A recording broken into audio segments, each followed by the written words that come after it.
Everyone, आज हम करने वाले हैं गणित की कक्षा 8 की वर्कशीट नंबर 19 1/12/2020 के लिए। आज इस वर्कशीट में हम पढ़ने वाले हैं वर्गमूल का अनुमान लगाना। ठीक है, हमें गेस करना है कि वर्गमूल क्या हो सकता है। सबसे पहले देखिए हमें क्या दिया हुआ है। प्रिया, यहाँ पर एक वार्तालाप दी हुई है। प्रिया, इस आकृति को देखकर बताओ इस आकृति का आकार क्या है। आप यहाँ पर देख रहे हैं, ये लंबाई चौड़ाई दे रखी है। आप देखकर बता सकते हैं ये क्या है। एक आपको वर्ग की तरह दिखाई दे रहा है। रिया वर्गाकार दिखाई देती है, परंतु लंबाई और चौड़ाई को मापना होगा। ठीक है, लेकिन उसने बोला कि माप के देख सकते हैं। क्या तुम बिना लंबाई चौड़ाई मापे बता सकती हो? नहीं, रिया ने बोला। प्रिया, यदि इस आकृति का क्षेत्रफल 225 वर्ग सेंटीमीटर है, हम इसका वर्गमूल अनुमान लगाकर निकाल सकते हैं। वो कैसे? आओ मैं आपको समझाती हूँ। देखिए किस तरीके से समझाया है। देखिए बच्चों, यहाँ पर ये आपकी संख्याएं दे रखी हैं, ये वर्ग दे रखे हैं और इनसे प्राप्त जो अंक हुए हैं वो इस तरीके से आपको दे रखे हैं। ये आपको 25 तक दिया हुआ है, यहाँ पर ये देख सकते हैं आप।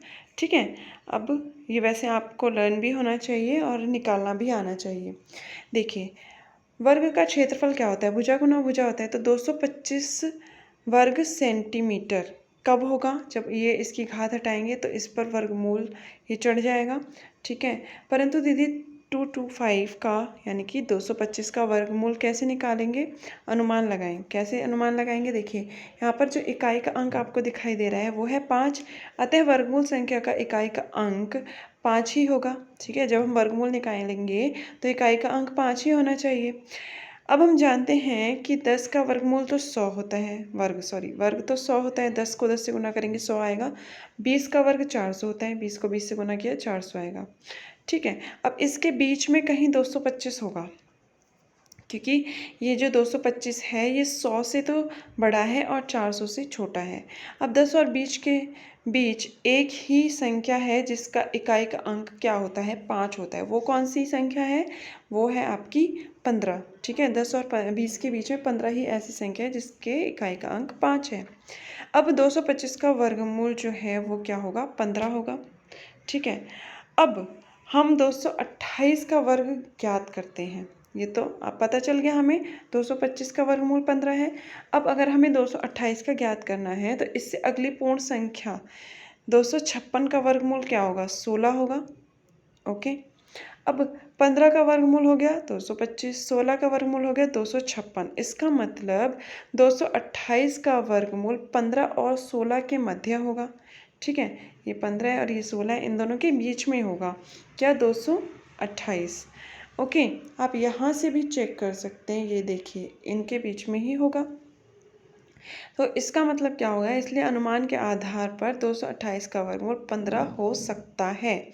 आप अनुमान के निशान, ये अनुमान का निशान होता है बच्चों, का उपयोग कर सकते हैं। तो आप इसको क्या लिखेंगे? 228 का वर्गमूल होगा 15, ओके 15 होगा। अब रिया ने बोला, वाह दीदी, आपने मुझे एक दिलचस्प कंसेप्ट सिखाया है। ये बहुत ही इंटरेस्टिंग है बच्चों, जब आप खुद करेंगे तो आपको और भी मज़ा आएगा। अब देखिए यहाँ पर हमें खुद से निकालने के लिए क्या बोला गया है। आओ कुछ अन्य संख्याओं का वर्गमूल का अनुमान लगाए। पहले हमें बोला है 80, फिर 356, 509 और 628 का हमें अनुमान लगाना है। चलिए देखते हैं। ये देखो बच्चों, 80 के लिए पहले हमें अनुमान लगाना है। 80 में इकाई का अंक क्या है? 0 है। सभी को दिखाई दे रहे हैं यहाँ पर। ठीक है, तो अतः इसका वर्गमूल का जो इकाई का अंक होगा वो भी क्या होगा? 0 ही होगा। ठीक है, लेकिन जो 10 का वर्ग होता है वो क्या होता है? 100 होता है। यानी कि 10 को 10 से गुना किया 100 आया। और इससे पहले वाले पूर्ण वर्ग संख्या जो होगी वो क्या होगी? ये होगी बच्चों हमारी 9 की घात 2 यानी कि 81। ठीक है, अब हमारे पास जो है वो 80 है। ठीक है, अगर हम इसका अगर हमें ज़ीरो का ही देखना है, जो इकाई का अंक 0, तो वो कहाँ पर होगा? एक ज़ीरो का स्क्वायर करेंगे तो 0 आएगा। ठीक है, 10 और 0 के बीच में देखेंगे तो ये जो होगा हमारा 10 और 0 के बीच में ही कहीं होगा 80। अब हमें क्या देखना है? हमने एक और अंक निकाला 8 की घात 2 पहले वाला निकाल रहे हैं हम, बाद वाला नहीं निकाल रहे हैं। 100 के बाद तो ज़्यादा होता चला जाएगा, लेकिन हमें उससे पहले का चाहिए। तो हमने पहले 9 का निकाला और अब एक बार 64 का निकाला, ठीक है। तो हमें दिखाई दिया कि 80 जो है वो 64 और 81 के बीच की संख्या हो सकती है, ठीक है। तो अब ये जो है वो किसके ज़्यादा करीब है, 81 या 64? तो ये बच्चों 81 के ज़्यादा करीब है, ठीक है। जिसके ज़्यादा करीब होगा वही हमारा आंसर होगा। इसका मतलब जो 81 का वर्ग है वो किसके आसपास आएगा, वो आएगा आपका 9 के आसपास, ठीक है। ये आसपास वाला साइन होता है। चलिए, अब हमें दूसरा प्रश्न दिया हुआ था कि 365 के लिए हमें बताना है, अनुमान लगाना है। 365 में इकाई का अंक है 6, अतः इसका वर्गमूल में इकाई का अंक भी क्या होना चाहिए बच्चों, 6 या फिर 4, ठीक है। 6 को 6 से गुना करते हैं तो 36 आता है, ठीक है। तो उसमें जो इकाई का अंक होता है वो 6 होता है। अब 4 को अगर आप 4 से गुना करेंगे तो 16 आता है और इसमें भी इकाई का अंक 6 होता है, ठीक है। तो अब ऐसी दो संख्याएं हमें मिल सकती हैं जिसमें इकाई का अंक 6 हो, ओके। चलिए, अगर हम निकालें तो हमें पता चलेगा 14 और 16। अगर मैं 16 का निकालती हूँ पहले, तो 16 का जो आता है वर्ग वो आता है 256, और ये तो 356 है हमारे पास, ये काफ़ी ज़्यादा है, तो हमें एक आगे बढ़ना होगा। अगर हम 17 का करके देखें तो 17 में ये नहीं आएगा। क्यों नहीं आएगा, तो अगर 17 का हम करते हैं वर्गमूल तो हमें पता है कितना आएगा, ये होगा आपका 289। तो ये भी काफ़ी छोटा है, इसलिए हमने क्या किया, 18 का करके देखा। अब 18 का आया बच्चों 324, ये भी छोटा है। अगर इसके बाद एक और करके देखते हैं हम 19 का, तो ये आता है 361। वो क्या है, ये इससे बड़ा आ रहा है। इसका मतलब जो 356 है वो किस किस के बीच में होगा, 324 और 361 के बीच में होगा। अब कौन सा वाला ज़्यादा पास है, तो 361 वाला ज़्यादा पास है। इसका मतलब 356 का जो वर्गमूल होगा वो 19 के आसपास वाला होगा। क्यों, क्योंकि ये जो है वो 19 का वर्गमूल है, ठीक है। अब देखिए, अब हमें बोला है 509 का पता लगाने के लिए। इसी तरीके से हमने 509 का पता लगाया, इसमें इकाई का अंक 9 है और वो कब आता है, वो 3 और 7 के लिए आता है, ठीक है। अगर इकाई का अंक 9 है तो 3 और 7 का वर्गमूल होगा। अगर 3 का करके देखते हैं, हमने यहाँ पर 23 का किया तो वो आया हमारा 529, काफ़ी ज़्यादा है इससे। और इससे अगली वाली संख्या हमने की तो वो आया 576, ये भी ज़्यादा है। और इसलिए हम इसको नहीं लेंगे, इससे पहले वाली संख्या का करके देखते हैं।